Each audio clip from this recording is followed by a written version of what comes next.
사도신경으로 우리의 신앙 고백하도록 하겠습니다.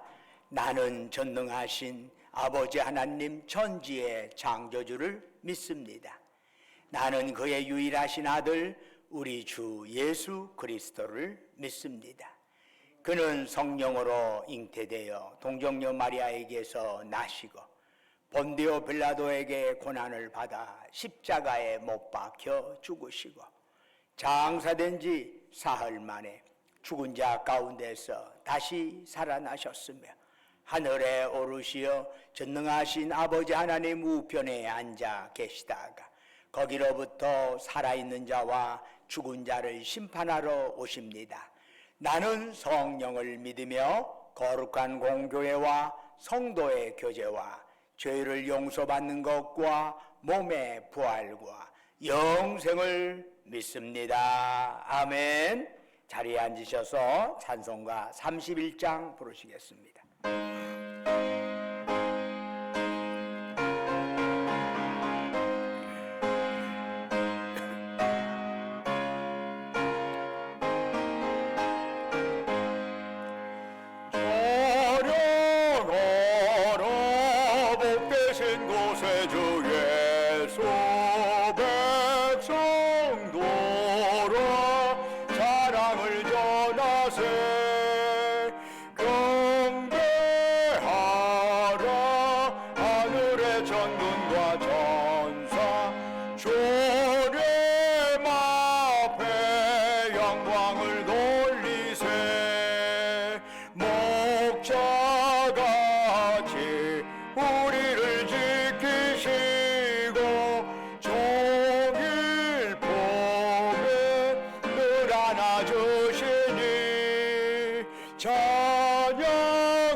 예배를 위해서 이재진 장로님 나오셔서 기도하십니다.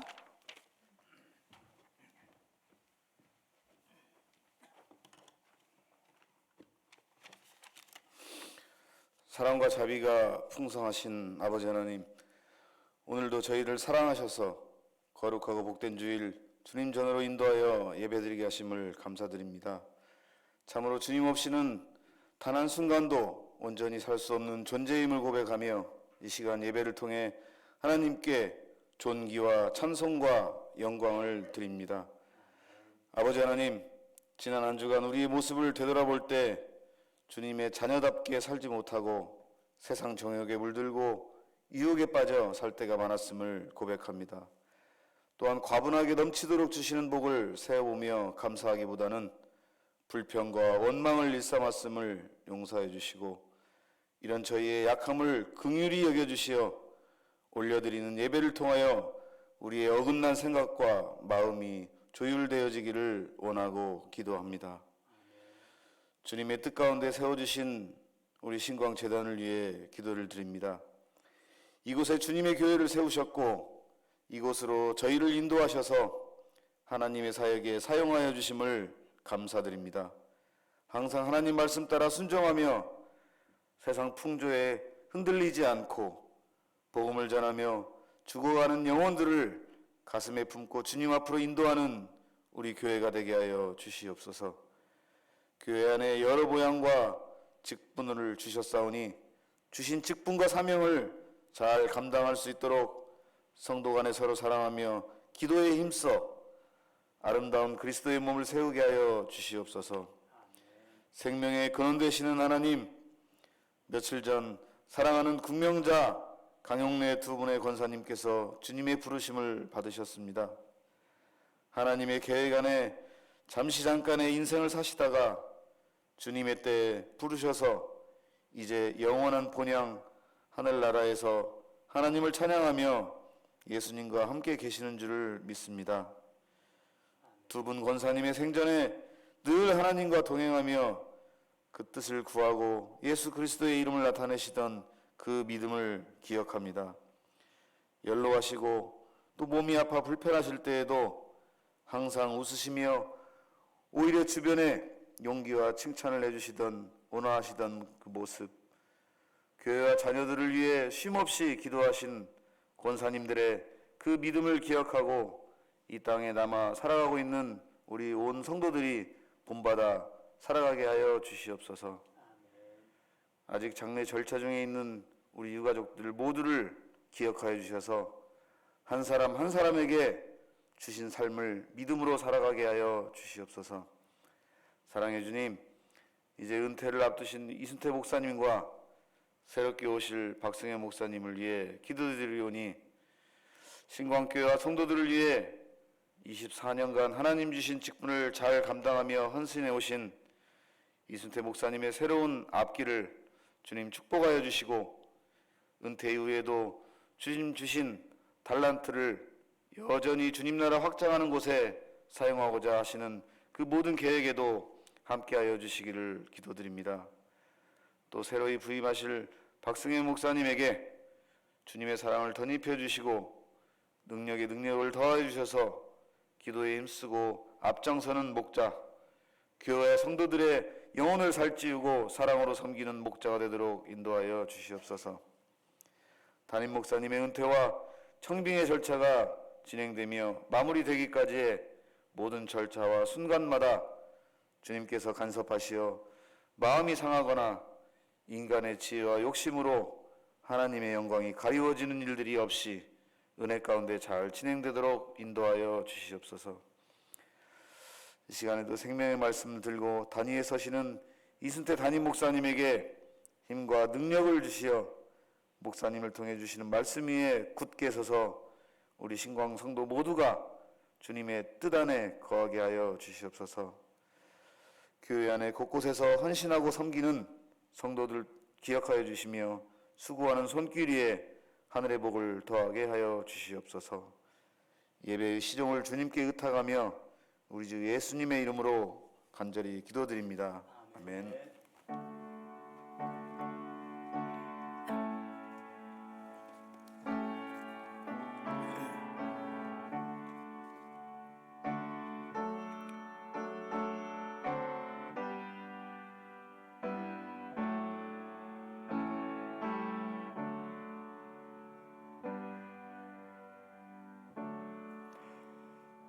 할렐루야.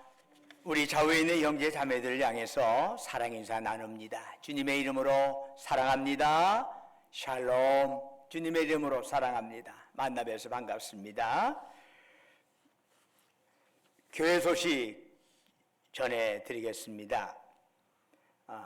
이번 주는 11월 창조절 13째 주일로 11월 마지막 주일이 되네요. 12월 1일 월삭 새벽 기도회가 있습니다. 이번 주 금요일이죠. 그래서 한 달 동안 주님께 내려놓으면서 주님 돌보심을 기도하는 마무리하는 그러한 우리 월삭 새벽 기도회 여러분 많이 참여해 주시면 감사하겠습니다. 다음 주는 공동의회가 있습니다. 다음 주 12월 3일 주일 오후 1시입니다. 오후 1시에 장소는 바로 이 자리 전주신강교회 제1예배실입니다. 안건은 이수태 목사의 담임 목사 사임은 대빛 전별 관련의 건입니다. 함께 많이 참여하시고 기도하시면서 여러분들의 의견을 모아주시기 바랍니다. 2024년도 365일 가정예배에서 하나님의 뜻을 따라 하라는 가정예배에서 판매하고 있습니다. 열 몇 권이 우리 교회에 와 있어요. 그래서 권당 11,000원이니까 사무실에서 문의하셔서 구입하실 수 있습니다. 아기 세례 지원자 신청을 받습니다. 오늘까지 사무실에서 아기 세례 지원자 신청해 주시면 되겠습니다. 이번 주에는 이제 우리 전북노회 교육부에서 주관하는 2023년도 목사 장로 교육대회가 이번 주 화요일 10시부터 오후 4시 30분까지 약 한 6시간 반 동안 특별 교육부 주관으로 전주 홍산교회당에서 있습니다. 저는 이제 거기에서 노인 목회에 대한 하나의 특강을 저한테 요청을 해서 노인 목회 관련된 형태를 한 1시간 반 정도, 한 2시간 정도 강의를 하게 될 것입니다. 여러분 많이 기대해 주시면 감사하겠습니다. 지난주에 우리 예임장님 기도에도 나왔지만 두 분의 권사님께서 소천하셨습니다. 먼저 목요일에 저녁에 국명자 권사님 향년 82세로 소천을 하셨습니다. 사진이 너무 젊게 나오셨어요. 80년대 사진입니다. 그러니까 40대 사진을 찍었는데 어떻든 우리 지난 목요일에 초저녁에 소천을 하셔서 급히 이제 자녀들 서울에서 인천에서 내려오셨고 이제 거기에 아주 특별히 여기에 적절하게 이렇게 이것을 일을 주관하실 분이 없어가지고 많이 좀 저도 많이 바빴습니다. 그래서 목, 금, 토 해가지고 어제 저녁에 한 6시 정도, 5시 반 저녁 6시까지 모학 추모관까지 안치하는데 그렇게 잘 은혜 가운데 마무리되었습니다. 우리 교우들이 모두가 열심히 참여해 주셔서 그렇게 된 줄로 믿고 감사를 드립니다. 우리 국권사님 자녀들이 좀 일부에는 참석하지 못했지만 2부에 참석하신다고 그러네요. 그러나 이 국명자 권사님 자녀들이 우리 교우들에게 감사한 마음으로 떡을 준비했어요. 나가시면서 웬 떡이야 하지 말고 이게 바로 국명자 권사님 주신 감사의 떡이구나 생각하면서 그 가족을 위해서 한 번 더 기도해 주시고 받으시면 되겠다 생각합니다. 우리 또 한 분 권사님, 사랑하는 권사님 가셨죠? 우리 강영예 권사님이세요. 91세로 지난 금요일에 새벽에 가셨어요. 지난 주일, 일주일 전에 저희들 그 교회 야유회 같이 다녔어요. 저 왕궁 포레스트 같이 가서 그 식사도 같이 하고 거기서 사진도 찍고 조격도 하고 지난주입니다. 지난주. 그런데 하나님이 불러가시니까 참 하나님께서는 언제 불러가실지 모른다는 생각을 다시 한번 하게 되죠. 항상 준비해야 한다는 생각을 하게 됩니다. 이 사진도 아마 그때 찍은 사진일 겁니다. 그때 지난주에 찍은 사진입니다. 어떻든 활짝 웃으면서 많이 격려하신 권사님이신데 지난 금요일 날 가셨습니다. 그래서 3일장을 하다 보면 금토일인데 오늘이 되잖아요. 주일이어서 그것을 우리 기독교에서는 관습상 그걸 피하기 때문에 하루 연기해서 내일 천국 환송 예배를 드리려고 합니다. 그래서 내일 오전 7시에 우리 뉴타운 장례시장에서 천국 환송 예배를 드릴 것이니까 여러분도 오늘 또 이제 뭐 거기에 또 거기에 빈소가 마련되어 있고 그러니까 여러분들이 많이 기도하며 이루어 주시면 감사하겠습니다. 나머지는 주보를 참조해 주시고 찬송가 433장 부르시면서 하나님께 예물 드리겠습니다.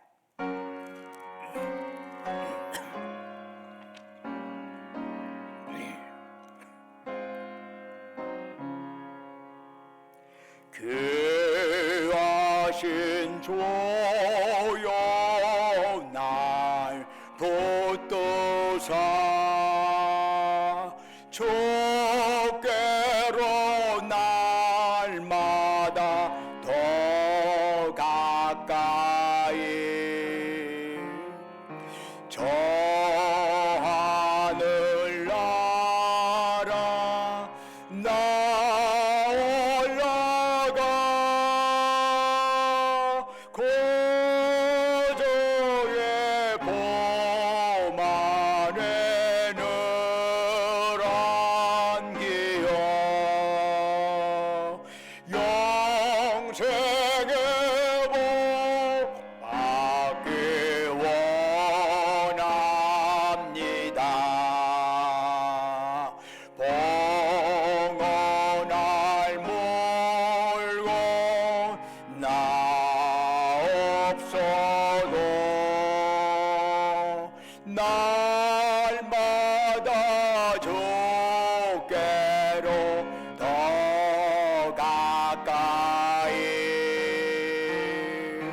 내 죄를 주께 다 구하네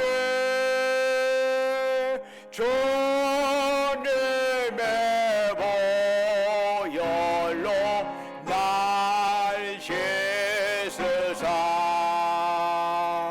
눈보다도 이게 하옵소서. 간악한 마귀 날 꿰어도 주 예수 앞으로 더 가까이 이 세상 속한 그 영신 또 주한 생각을 다 버리니 정결한 마음 내게 늘 주소서. 이 세상 내가 살 동안에 주께로 날마다 더 가까이 저 배는 천국 나 들어가 한없는 복락을 다 얻도록 풍성한 은혜를 주옵소서.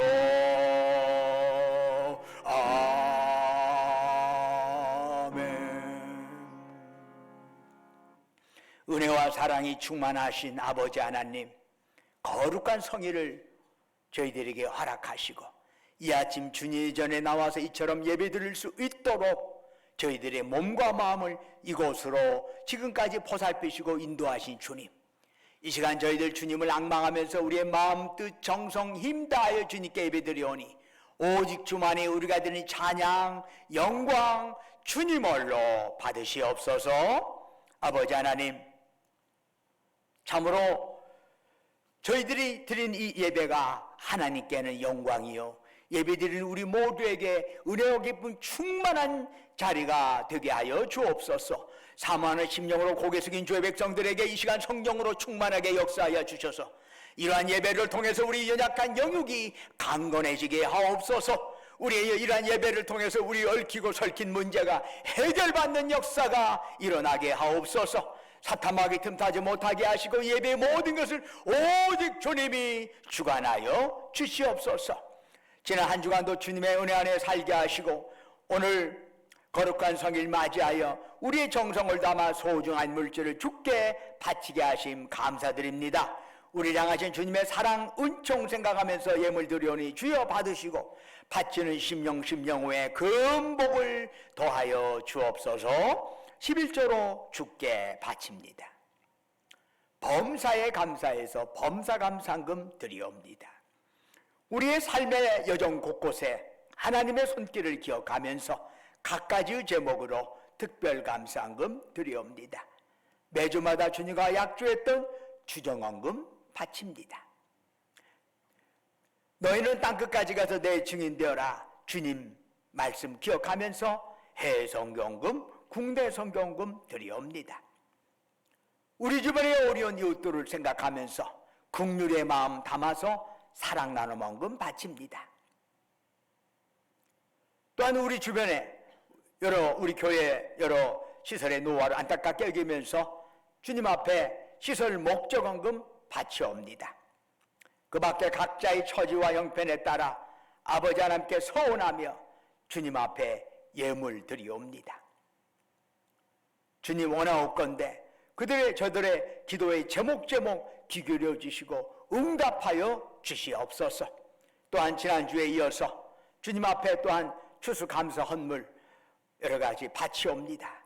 주님께서 참으로 지금까지 보살펴 주신 모든 은혜에 감사하고 앞으로의 삶도 주께서 지켜주실 것을 믿고 주님 앞에 예물 드리옵니다. 아버지 하나님, 그 밖에 꽃으로 목소리로 몸으로 이름도 없이 빛도 없이 헌신하고 헌물안을 기억하여 주옵시고 그들의 섬김 받으시고 하늘 상급으로 가득 채워 주옵소서. 아버지 하나님, 오직 예물 쓰이는 곳곳에 복음의 역사만 나타나게 하시고 주님 영광만 크게 드러나게 하옵소서. 원하옵건대 우리가 이 땅에 살아가는 동안에 행여 물질이 없어 고초당하지 않게 하시옵고 행여 물질로 인하여 교만하지도 않게 하시옵소서. 주신 물질, 생명, 건강, 시간, 은사 가지고 주께서 우리 영혼 오라 부르시는 그날까지 이 땅에 살아있는 동안에 죽도록 하나님께 충성하며 이웃을 섬기며 나누며 살아가게 하옵소서. 우리 주 예수 그리스도의 이름으로 간절히 기도드립니다. 아멘. 오늘 우리에게 주시는 하나님의 말씀은 누가복음 7장 11절에서 17절까지의 말씀이 되겠습니다. 신약성경 101쪽입니다.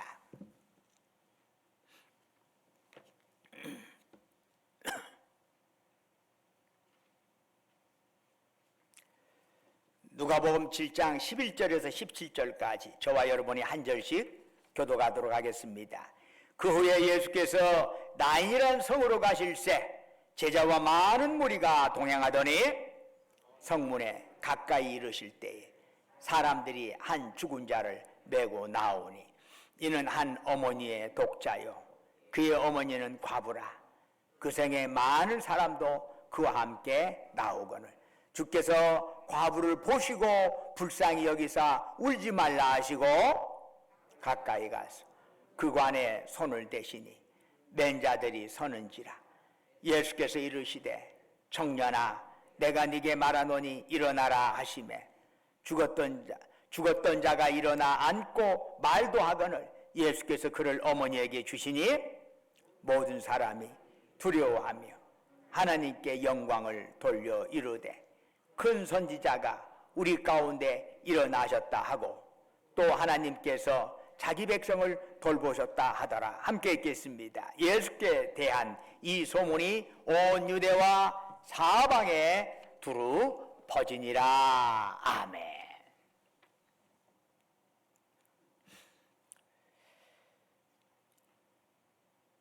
오늘 예배에 참여한 여러분 모두에게, 그리고 온라인으로 이 예배에 동참한 여러분 모두에게 하나님의 놀라운 위로와 축복이 함께하기를 주의 이름으로 축원합니다.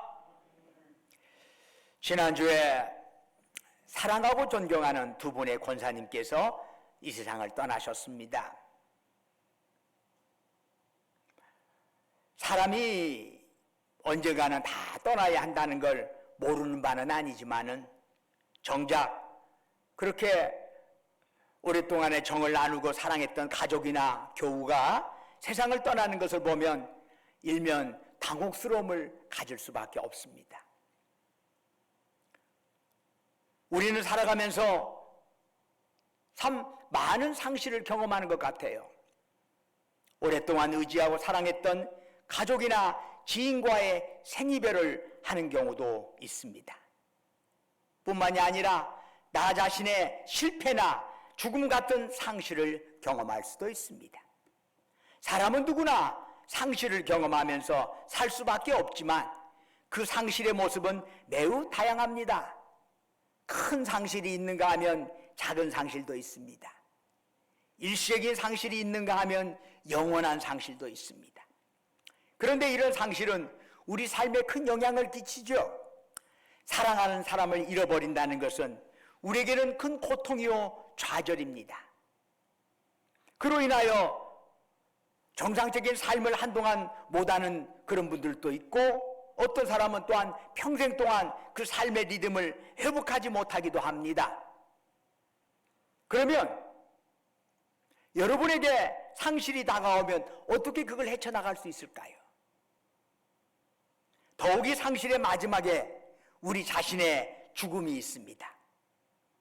남이 아니라 우리 자신의 죽음 앞에서 우리는 어떤 모습으로 그 죽음을 향하여 걸어갈 수 있을까요? 죽음에 대한 연구로 잘 알려진 엘리자베스 큐블러 로스 박사가 있는데, 그는 죽음 앞에서 선 사람들의 반응을 5단계로 정리합니다. 첫째는 부정의 단계가 있습니다. 자신에게 일어난 상실을 받아들이지 못하는 거지요. 당신의 남은 날은 6개월입니다. 이 선언을 의사로부터 들었다고 했을 때, 아니야, 뭔가 오진이 있을 거야. 요즘 의사들도 많이 틀린다고 그러잖아. 잘못 전달되었을 거야. 다른 사람하고 바꿔줄 수도 있잖아. 사람이 하는 일이기 때문에. 그래서 있는 현실을 부정하려고 하는 거지요. 둘째는 분노의 단계입니다. 왜 나에게 이런 일이 일어나야 해? 왜 하필 나야? 왜 하필 우리 엄마야? 내가 뭘 그렇게 잘못했길래? 나도 좀 산다고 성실하게 산다고 살았어. 그런데 왜 이런 어려움이 나한테 오는 거야? 분노하는 거지요. 셋째는 타협의 단계입니다. 다시 한번 기회가 주어진다면 제대로 한번 살아보겠습니다. 예전과는 다르게 누구를 향하여 미워하지도 않고 말 뒤섞지도 않고 제대로 하나님이 원하는 그 걸음 걸어가겠습니다. 용서하며 살겠습니다. 불평과 원망하지 않고 제대로 한번 가보겠습니다. 타협의 단계죠. 넷째는 절망의 단계입니다. 죽음 앞에서 내가 할 수 있는 것이 아무것도 없어. 시시각각으로 죽음이 나에게 다가온다는 걸 느끼면서도 그것에 대해서 내가 손쓸 수 있는 방법이 아무도 없어. 뭣도 없어. 여기에서 우리는 좌절하고 절망하게 됩니다. 다섯째는 수용의 단계입니다. 모든 걸 내려놓는 거지요. 죽음이라고 하는 현실 자체를 받아들일 수밖에 없는 거지요. 상실은 분명 고통스럽고 슬픕니다. 그러나 그것이 우리의 삶을 곧장 불행이나 파멸로 이끌어가는 것만은 또한 아니랍니다. 오히려 상실 후에 우리의 삶은 더욱더 긍정적이고 성숙한 모습으로 변화될 수도 있습니다. 가족의 상실을 경험하면서 무심코 지나쳤던 나 자신의 상실을 준비하게 됩니다. 문득 우리 사랑하는 우리 주변의 교우들을 그분의 죽음을 보면서 나의 죽음도 준비하게 되는 것이죠. 그것이 남의 일이 아니라는 것을, 그것이 곧 가까이 나의 일이라고 하는 것을 기억하면서 나 자신과 내 가족들을 위해서, 우리 교우들을 위해서 나름대로 준비하는 작업에 들어가게 됩니다. 그래서 우리의 남은 시간을 더욱더 풍요롭고 가치 있게 살아갈 수 있는 것이죠. 오늘 우리는 아들을 잃은 한 과부의 이야기를 통해서 죽음 앞에서 우리가 가져야 할 삶의 자세와 결단에 대해서 우리가 배우고자 합니다. 오늘 본문을 감싸고 있는 지리적 위치는 나인이라는 성읍이네요. 그곳에 사는 한 과부가 외아들을 잃었습니다. 이미 남편은 잃었지만은 그때가 언제인지는 알 수가 없습니다. 그러나 2000년 전 팔레스틴 지역에서 과부로 살아간다는 것은 사회적으로, 경제적으로 매우 열악한 일이었습니다. 그래도 남은 아들 하나 의지하면서 살 수 있었는데 그 아들이 죽어버렸어요. 14절에 그 아들을 청년이라고 한 것을 보면은 결혼 정년기를 맞은 젊은이로 보입니다. 유일한 혈육이자 의지처인 아들이 죽었으니 이제 그 여자는 어떻게 살아야 할까요? 참으로 안타깝고 가슴 아픈 사연이 아닐 수 없습니다. 12절 하반부를 보니 그 동네 많은 사람들이 그 여자의 처지를 불쌍히 여겨 장례식에 동참하였습니다.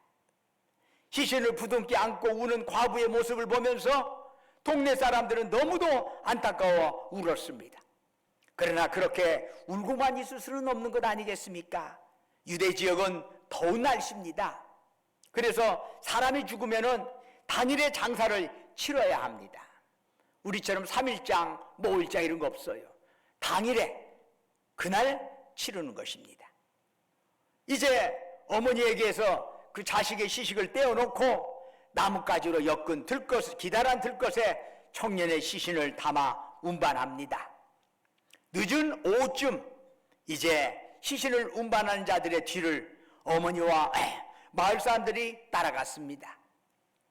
마을 사람들은 그 죽은 청년이 가는 마지막 환송길이라도 동참하기 위해서 긴 장례 행렬을 만들었습니다. 장례 행렬이 성문 밖으로 나오려는 즈음에 그것을 향하여 걸음을 재촉하는 또 하나의 행렬이 있었습니다. 바로 예수님과 그분을 따르던 무리들이었습니다. 누가복음 7장 11절은 이렇게 말씀하네요. 그 후에 예수께서 나인이라는 성으로 가실새 제자와 많은 무리가 동행하더니, 여기서 그 후에는 언제 후에를 말하지요? 바로 가버나움에서 백부장의 종을 낫게 하신 그 다음 날을 의미합니다. 아침 일찍 어디로 가시려는지 주님께서는 서둘러서 가버나움을 떠나 남쪽으로 향하셨습니다. 제자들과 함께 많은 무리들은 주님이 어디로 가시는지도 모르고 그 뒤를 따라 행렬을 지어 걸었습니다. 주님은 높은 타볼산을 오르기 시작했습니다. 그리고 점심도 걸으시고 걷고 또 걸으셨습니다. 좀 쉬었다 가시는데 왜 이렇게 걸음을 재촉하시는지 모르겠습니다. 이제 다시 남쪽으로 타볼산을 내려가기 시작했습니다. 그렇게 하루 종일 걸어서 타볼산 남서쪽에 위치한 나인이라고 하는 성 입구에 당도하신 것입니다. 가버나움과 나인성까지는 약 40km 정도가 됩니다. 40km, 백리길이에요. 좀 그런 대로 좀 보통 걸음으로 걸은다 할지라도 10시간 이상은 걸어야 하는 것입니다. 그야말로 예수님과 제자들은 온전히 하루길을 걸은 겁니다.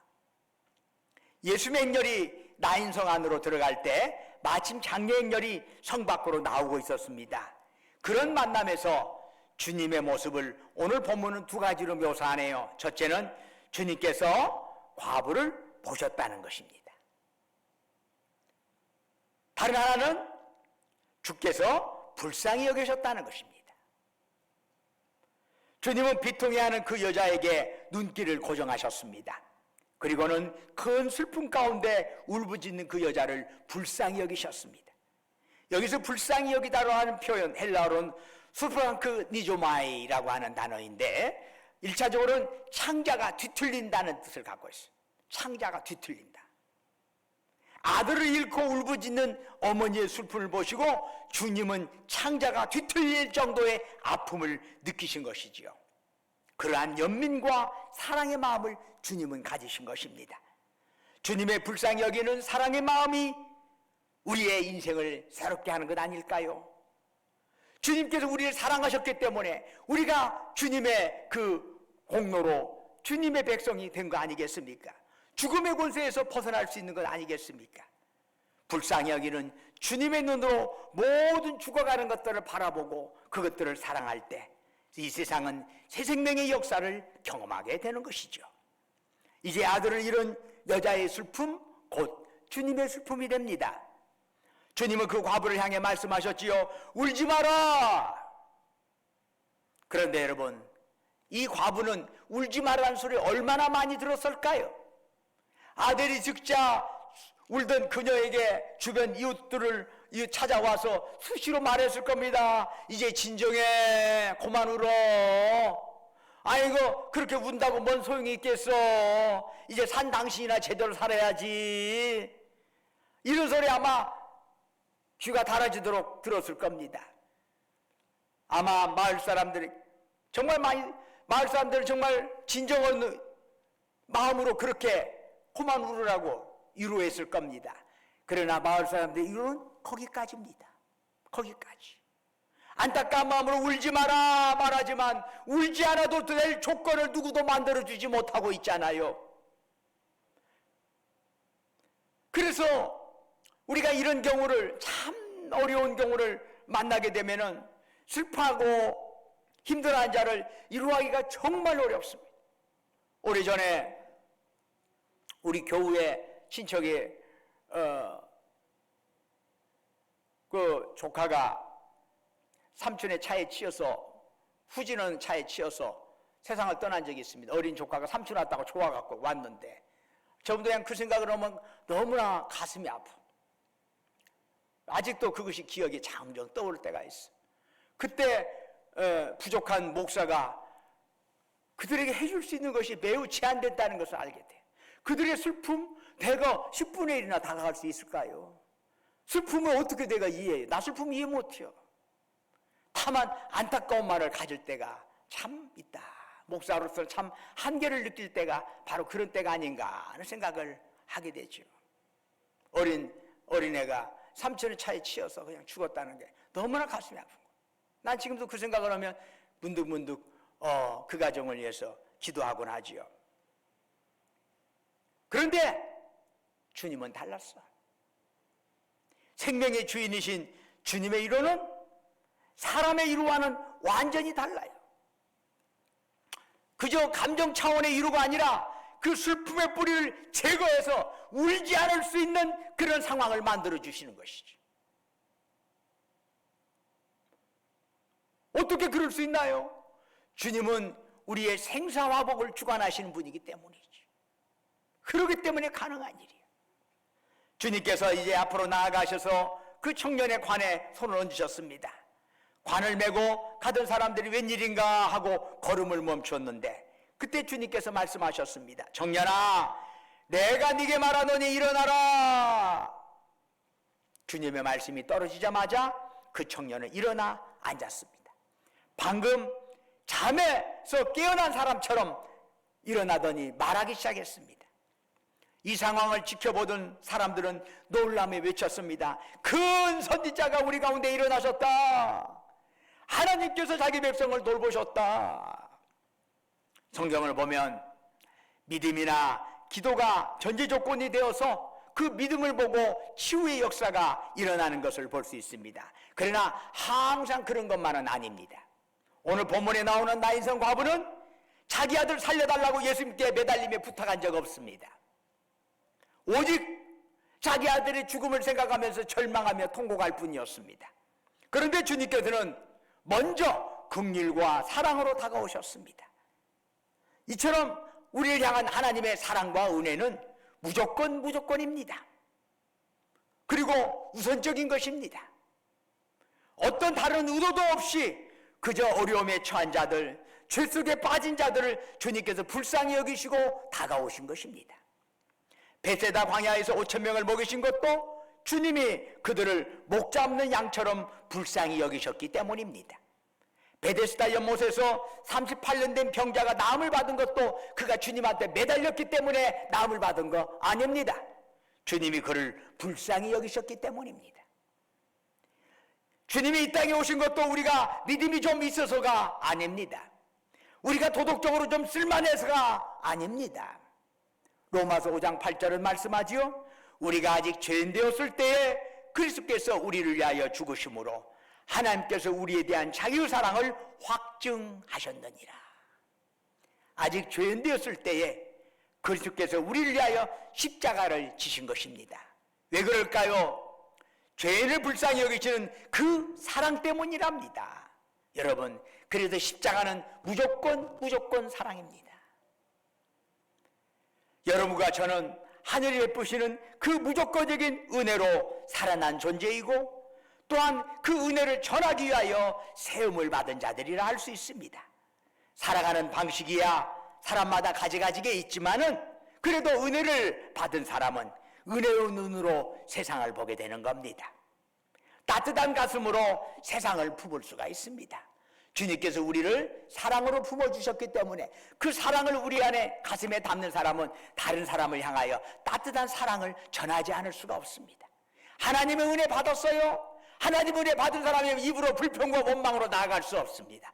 진정 하나님의 은혜를 받은 사람은 그 은혜의 말과 은혜의 모습으로 다른 사람을 대할 수밖에 없는 것입니다.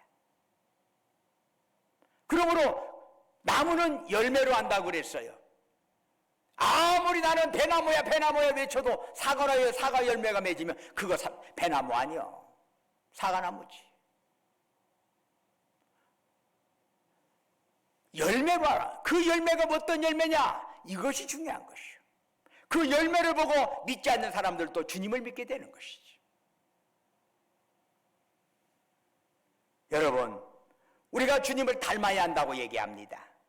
주님을 본받아야 한다고 얘기합니다. 뭘 닮아야 해요? 주님이 뭘 닮아야 할까요? 바로 주님이 불쌍히 여기는 마음이죠. 죄인을 불쌍히 여기는 마음. 잘나고 똑똑하고 괜찮은 사람을 불쌍히 여기는 게 아니라 그렇지 못한 사람들을 불쌍히 여기는 마음, 긍휼히 여기는 마음, 바로 그 마음으로 이웃을 대하는 것이 예수님 닮아가는 거 아닐까요? 예수님 닮아가는 거 교회에 그냥 붕 뜬 얘기 아니에요. 우리 주변에 어려운 사람들을 찾아가는 것이지, 그게 예수님 닮아가는 것이지. 예수님께서 마태복음 11장 16절 이하에서 이런 말씀을 하시네요. 이 세대를 무엇으로 비유할까? 비유하건대 아이들이 장터에 앉아 제 동물을 불러 이르되 우리가 너희를 향하여 피리를 불어도 너희가 춤추지 않고 우리가 슬피 울어도 너희가 가슴을 치지 아니하였다 함과 같도다. 세상이 어려워지는 것은 돈이 없어서가 아닙니다. 재난이 많아서도 아닙니다. 그보다는 이웃의 아픔을 내 아픔으로 느끼지 못하고, 이웃의 슬픔을 내 슬픔으로 느끼지 못하고, 이웃의 기쁨을 함께 동참하지 못하는 것, 이웃에 대한 불감증, 이웃에 대한 무감동, 바로 이것이 현대사대의 가장 큰 위기라 할 수 있는 것입니다. 아담과 하와가 범죄한 이후에 나타난 가장 두드러진 모습은 무엇입니까? 관계의 단절입니다. 하나님과의 관계가 단절되었고 사람과의 관계가 단절되었습니다. 더 나아가 자연과의 관계도 단절되었습니다. 관계가 단절되고 서로 간의 의사소통이 막히면서 인간 사이에 폭력이 나타나게 되고 살인이 생겨났습니다. 죄의 단적인 현상은 폭력성의 증가인데, 폭력성은 이웃의 아픔과 슬픔을 내 것으로 하지 못할 때 나타나는 것입니다. 이웃의 아픔과 눈물을 내가 깨닫지 못할 때 폭력을 해도 그것에 있어서 전혀 이상하게 여기지를 않는 것이죠. 오늘날처럼 개인주의가 만연된 사회가 주님이 말씀하신 바로 그 상태, 이웃에 대한 불감증, 무감동의 시대라고 할 수 있습니다. 그래서 영성학자인 헨리 나우에는 이런 말을 합니다. 오늘날 최대의 순교는 우는 자들과 함께 울고 웃는 자들과 함께 웃는 것이다. 여러분, 우리가 그냥 어디 채찍으로 맞아야만 순교하는 게 아닙니다. 어려운 사람들, 기뻐하는 사람들의 그 감정에 공감해 주는 것입니다. 많은 사람들이 그냥 강 건너 불구경 오는 것처럼 다른 사람의 상황을 쳐다보고 그냥 지나칩니다. 이것은 오늘날 그리스도인들에게 적절한 태도가 아니지요. 한신대학교에서 이미 소천하셨지만 구약학을 가르치던 김종준 교수님이 계시죠. 이분이 폐병에 걸려가지고 3개월밖에 못 산다는 사형 선고를 받은 적이 있습니다. 지금까지 하나님의 은혜로 살았는데 이제 3개월밖에 못 산다. 딱 선고가 떨어지니까 하루라도 더 보람있게 살아야지 생각하면서 그분은 마산에 있는 요양소로 내려갔습니다. 거기서 폐병으로 고생하는 한 분 한 분 찾아다니면서 복음 전하고 기도하고 천국 소망 전하였습니다. 예수 믿고 하늘나라 가세요. 이 사람 닦아주고 저 사람 기도해주고 한 사람이라도 더 돌보려고 그분은 빠르게 이 병동 저 병동을 움직였습니다. 왜요? 갈 날이 얼마 남지 않았기 때문이죠. 그러다 보니까 자기도 모르게 밥맛이 돌아오고 얼굴색이 달라지는 것 아닙니까? 그러면서 건강이 회복되었습니다. 3개월 된 양반이 그 후로 더 한참 오래 사셨습니다. 후에 진단을 받아보니까 폐병이 온데간데 없이 사라져버렸습니다. 살려고 일한 게 아니라 갈 날이 얼마 남지 않아서 수고를 했는데 오직 기도하면서 불쌍히 여기는 마음으로 섬겼는데 하나님께서는 그런 김정준 교수님에게 건강을 허락해 주신 것입니다. 아직은 좀 더 살 필요가 있겠다 그런 것이지. 그래서 다시 이렇게 세운 겁니다.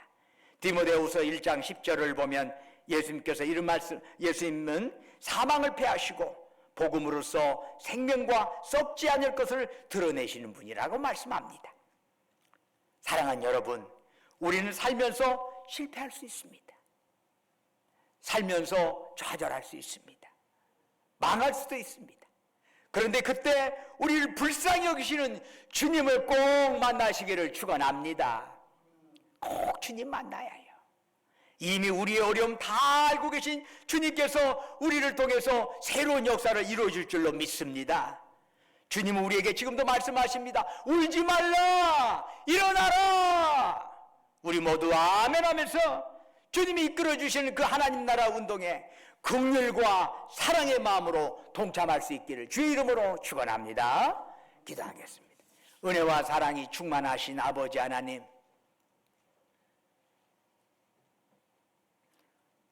우리 인생은 자주 한계에 부딪힐 수밖에 없습니다. 그러나 우리를 향하신 주님의 은혜를 기억하고 그 사랑 기억하고 다시 일어섭니다.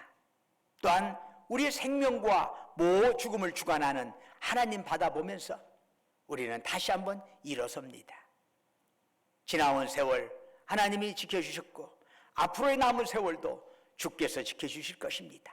남은 세월이 얼마 될지 모르지만은 주님 부르시는 그날까지 죽도록 충성하며 생명의 멸류관 모두 받는 저희들 되게 하옵소서. 예수님 이름으로 기도드립니다. 아멘. 다 같이 일어나셔서 찬송가 54장 부르시겠습니다.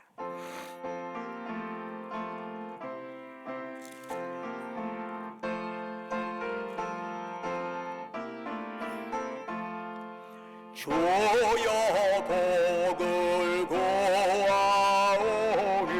편히 가게 하시고 사람마다 전해로 이기도록 하시고 광야 같은 세상에서 항상 인도하소서. 주의 복된 말씀 듣고 무한 감사합니다. 구원받은 저의 성도 열매 맺게 하시며 하나님의 은혜 함께 항상 계시옵소서.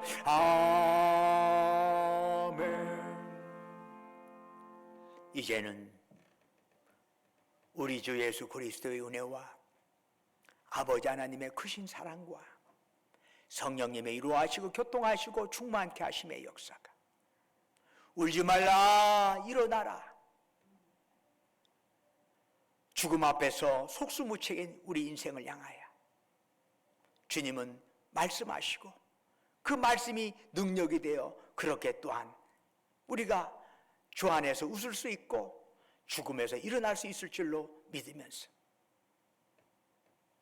지나온 세월 되돌릴 수 없지만 남은 세월 참으로 주님의 마음 닮아서 우리도 불쌍히 여기는 마음, 긍휼히 여기는 마음 가지고 그렇게 남은 세월 살겠노라고.